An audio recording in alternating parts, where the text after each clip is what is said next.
ალბათ ყველა ვნახავდით და მოვისმენდით, რომ ადამიანები, რომლებიც საკუთარ შეხედულებას და პროტესტს გამოხატავდნენ და იბრძვიან ამ ქვეყნის ევროპული მომავლისათვის, მათ მიმართ სისტემამ გამოიყენა ბრძოლის კონკრეტული მექანიზმი და მათ დაუყადაღა ანგარიშები.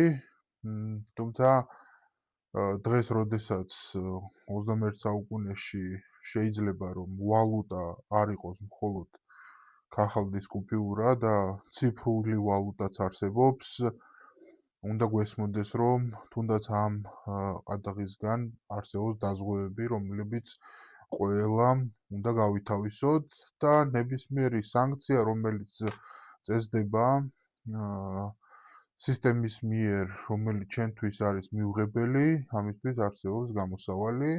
მეტიც მინდა გავიხსენო ძალიან მოკლედ მაგალითი, როდესაც ირანის ისლამურ რესპუბლიკას დაუწესეს სანქციები საავიაციო ტრანსპორტთან დაკავშირებით, მათ იურიდიული ფაკულტეტის სტუდენტებს თხოვეს გამოსავლის მოძებნა, როგორ აერიდებინათ სანქციებისგან თავი და აღმოჩნდა ერთ-ერთი სტუდენტი, რომელმაც მისი გამჭრიახობის წყალობით 5 სხვადასხვა გზა აღმოაჩინა, თუ როგორ უნდა აერიდებინათ თავი ირანს ამერიკის და სხვა ქვეყნების მიერ დაწესებული უმძიმესი სანქციებისგან.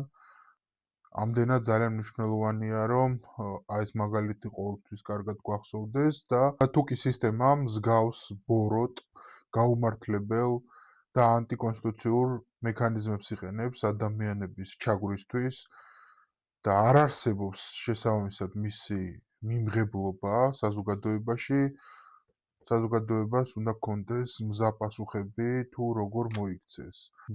შესაბამისად ყველას კარგად უნდა გვესმოდეს, როდესაც მსგავსი ბოროტი მექანიზმებით ხდება ადამიანების ჩაგვრა და ანტიკონსტიტუციური მოპყრობა აუცილებლად წინდახედულობა და თვითდაზღვევა არის უნივერსალური გამოსავალი.